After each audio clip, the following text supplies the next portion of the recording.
I don't even know how long All we right. should really take on this one, because it's like, But yeah, welcome to the Anispective cast, where we usually talk about Digimon and also other things, I guess. This time, a freaking recap episode, and it's got exactly 2 plot points and not much else. Yeah. So, the pseudo recap. I mean, it's mostly it is a recap episode. Like, Yeah. there's a little bit of new plot elements. Like, I wonder who this mysterious shadowy man is. Who knows? Yeah, Could be this, anyone. like, literally the second they showed the shadowy figure in the robe, it's like, okay, yeah, no, that's Masuru's dad. Like, immediately. Yeah, that's Suguru.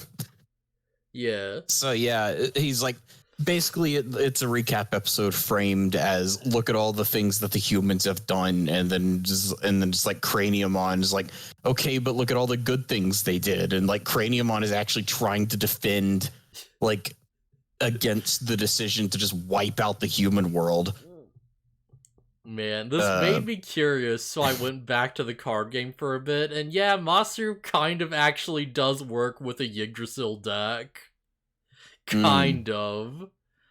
Like, he's not really, like, that specific to them, but, he can get attack power without, like, needing an Agumon on the field. And what? That's pretty good, all things considered, because that deck really is, like, desperate for attackers. mm. Also, is this the closest we've ever been to like seeing Yggdrasil? Is like him manifesting physically in some way? As far as what we've seen so far in the shows we watched, yes. I believe Okay, in, yeah. like, freaking, like, the X Evolution movie or War of the Crap, you, like, see him represented as, like, a weird crystal or, like, an orb or something like that. Something, like, crazy to that effect. But it's like, this is the first time we've actually seen something that's, like, speaking as Yggdrasil is, like, a representation of him. Right, because in Try, the closest we got was Jedi, Yeah. and Jedi was just an agent of Yggdrasil. He wasn't speaking as Yggdrasil. Yeah, we've only ever seen things that, like, or like servants of Yggdrasil be like, oh yeah, this is what God wants, and they, like, explain the thing, and then you just have to take them at face value. We've never seen, like, a direct, like, avatar, basically, or like Yeah. anything that could So be considered, like, what a Yggdrasil's body would be. okay. So yeah, this is pretty interesting. It also maybe also explains why we never do see Yggdrasil, and it's like so this is dipping into the next episode a little bit, but Yggdrasil's clearly possessing Suguru's body. Yes. Like, so maybe that's why no one's ever seen him, is because he just possesses bodies and goes around as normal or whatever. I will say, I don't know if we're gonna get by the end of the series. I'm pretty sure we will. But, like, yeah, thanks to card games and other crap, apparently Yggdrasil does have a physical form he can take.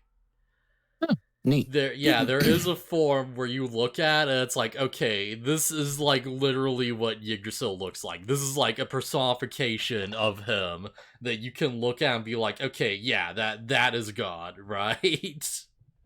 Okay. Yeah, it seems weird that it's like, hey, go. Mercurymon was talking to Suguru and is like, yeah, go seek our god and like talk to him. And it's like, oh, what did that get him? Possessed. Yeah, pretty much it seems. For what it's worth, Yggdrasil doesn't seem like that reasonable of a type of guy. He just seems to kind of do what he wants. Yggdrasil, it's it's hard to call it evil because of course it prioritizes the lives of the beings in its own world, but it's like Yeah, I it's think. just complete disregard for human life to us is just like, okay, well Yeah, that thing's evil. I think it's worth knowing that. So I think Yggdrasil's directly tied to the digital world, so it's like, yeah, if the digital world goes, it's gone too, I assume. Yeah, it also could be a selfish desire. Yeah, So yeah, like it's it's doing so the yeah. it's so weird, just like the god of the digital world, this place that like we have such an attachment to over these various series. It's just like, yeah, it's kind of evil at times. Oh yeah, just strip. It's like they're doing the thing where it's like he has that like AI thing of like, oh, I'm going to do what's the most efficient at the time as the greatest chance of success or whatever without This is like the putting logical thing to do. yeah, this is the logical thing without putting any stock at all into the value of like human life, you know? Yeah, It's and I like, would say, oh, people are ants, so fuck them. Just let them die. Wipe them out, and, we'll save ourselves. yeah, and it's like okay, well, I like the idea of the Royal Knights maybe being there to like be a conscience kind of thing. But that's Yeah. clearly not the case because it doesn't seem like any of them were able. Like, we only see Craniumon try to talk him down, but I would hope Yeah. the other Royal Knights were maybe like, I don't know, should we really kill all of them? I think there's like a line in the next episode that's something that's like, oh yeah, the Royal Knights are the highest force of digital security and they each pursue justice in their own way. So it's like, okay, yeah, these aren't like a unified group that has like, a singular desire to like obey Yggdrasil. They'll have their own like Yeah, interpretations of his will and like, what's best and all that stuff. They're just like serving the greater good under him, you know? Like they're yeah, literally they're just like knights serving like a king in this instance. yeah, they're literally just following orders, but Yeah. they still have their own like thoughts and desires and stuff, and it's like Yeah. I like maybe it's just because tamers, but it's like I want to believe that Gallantmon before he was just like, okay, orders are orders, everybody has to die. I want to believe that Gallantmon was like, do we really have to do this though? Yeah, it ties into an actually kind of really interesting thing, which is like, are you familiar with the concept of chivalry? Not not specifically its rules or whatever. Yeah, because the whole idea is like, oh, a knight must be like honorable or like, like benevolent and all this stuff. And it's like historically, it was just like a very romanticized, vague, general idea that people just interpret and like whatever the fuck means they wanted to. So you would Mm. have like, people who would like burn down villages or whatever, and they'd be like, oh, well, yeah, killing all these peasants is chivalrous because I'm acting on like the sake of the king or whatever the crap. And you'd have people who are like, no, we can't like endanger innocent lives because, being chivalrous means like, not harming like innocent people and like being respectable and stuff like that. And you'd have like, different kings who would be like, hey, being chivalrous means you have to like have manners and like, actually be like presentable or whatever. And it'd be like, it basically just mean whatever. I feel like that's like kind of what this reminds me of. Right.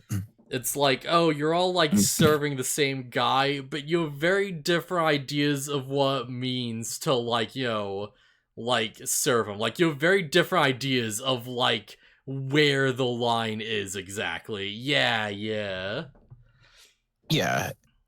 Yeah, and yeah, I would agree. I really like the romanticized version of chivalry, where it's just like the gallant, heroic knight who does the right thing. Yeah. It's cool. I like it, but it's Yeah. also like I just say that like I would hope the other royal knights tried to reason with Yggdrasil because like Craniumon here is like the most evil looking of the royal knights. And I think he even like when he draws his weapon, he even calls it like his demonic spear. Yeah. It's like even Craniumon is just like, do we have to though?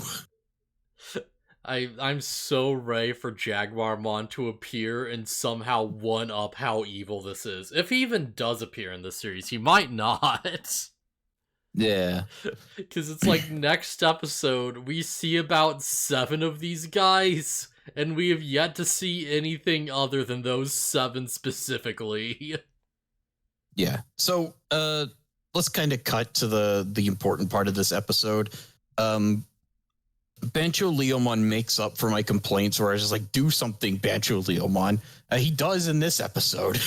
He literally creates a world tree to stop the digital world and then turns himself to stone. And he bridge presses the world with his bare hands with the power of his own digi-soul. Yeah, he's like, I yeah. will be the stone pillar that supports this world or something. And it's like, that's so sick. Cool.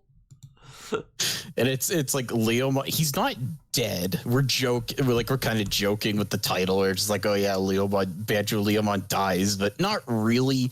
He could die if they take too long.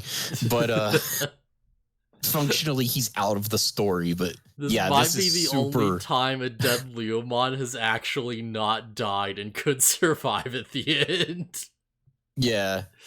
Although if he dies doing this, it's like, okay, that's fine, because he went out really cool. Listen, at the end of the day, you died doing what you love, and that's like being a mentor figure to other people and saving everyone. Yeah. he like died doing what he loves, reading to Love Rue. All right. But yeah, this is sick, and like his Digisoul literally turns to stone and holds the world up so they don't collide and destroy everything. What the crap is he physically pushing against? Is it literally like a mountain? Because I have to imagine that's the implication.